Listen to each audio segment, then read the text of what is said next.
Psychology पढ़ते पढ़ते एक बात समझ में आ गई है कि जब भी किसी से नाराज़गी हो एक बार खुद को उसकी जगह रख के देख लो। क्या बात है। और जैसे ही आप रख के देखेंगे आप पाएंगे झगड़ा खत्म हो जाता है। अधिकांश झगड़े इसीलिए हैं कि हम उसका पक्ष नहीं समझ रहे, वो हमारा नहीं समझ रहा, जबकि हर युद्ध में दोनों ठीक होते हैं और दोनों नुकसान में रहते हैं लड़ने के बाद। तो अगर आप एक बार थोड़ा सा अपने आप से हट के उसका पक्ष समझ लें तो बहुत आसान हो जाता है। जिसको आप नाराज़ समझ रहे हैं क्या पता वो डरा हुआ हो, क्या पता वो अपने जीवन में परेशान चल रहा हो। परेशान तो होगा ही। एक बड़ा प्रसिद्ध कहावत है, एक बेटा परेशान था कि मेरा बाप टेढ़ा क्यों चलता है। बड़ा नाराज रहता था कि मुझे शर्म आती है आपके साथ चलने में, आप सीधे नहीं चलते हो। तो एक दिन माँ ने कहा कि बेटा एक काम करो, पापा के जूते हैं वो पहन के जाओ। बच्चे को नए जूते खरीदने थे तो माँ ने कहा बेटा एक काम करो, पापा के जूते पहन के एक बार देखो, चल के देखो कैसा लगता है। जूते पहने और उसको समझ में आ गया कि पापा के जूते में कील गड़ती है पैर में, इसे टेढ़े चलते हैं। और कील गड़ती इसलिए कि नए जूते मैं लूँगा तो फिर बेटे को नहीं मिलेंगे।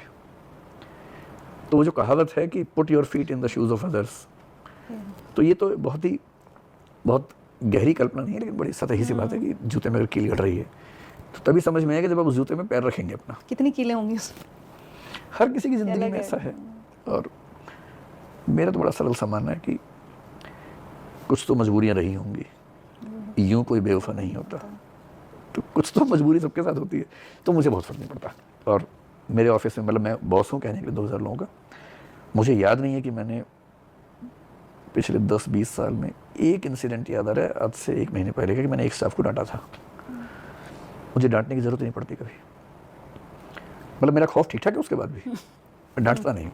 जैसे हमारे सैलरी 7 तारीख को सबको मिलनी ज़रूरी है, हमारा उसूल है कि 7 या 8 नहीं होना चाहिए, 6 बेशक हो जाए अगर संडे आ रहा है तो। 6 महीने पहले ऐसा हो गलती से 8 तारीख हो गई। गलती बैंक की थी, हमारी नहीं थी। हमने सर्वर को भेज दिया बैंक को, उनके सर्वर में कोई इशू आ गया, स्टाफ परेशान कि पहली बार ऐसा हुआ है। मुझे ये परेशानी है कि स्टाफ के लोग क्या सोच रहे होंगे कि यार बताओ पूरा महीना काम किया सैलरी नहीं मिल रही।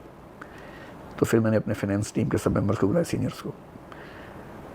तो मुझे उसमें बड़ा गुस्सा है, हालांकि मैंने जाहिर नहीं किया था, पर मैंने इतना कहा कि आज एक स्टैंडिंग इंस्ट्रक्शन दे रहा हूँ कि 7 तारीख को जब तक सारे स्टाफ मेंबर्स की सैलरी नहीं पहुँच जाएगी तब तक आप लोग ऑफिस नहीं छोड़ेंगे अपना, चाहे यहीं सोना पड़े रात को 8 हो जाए।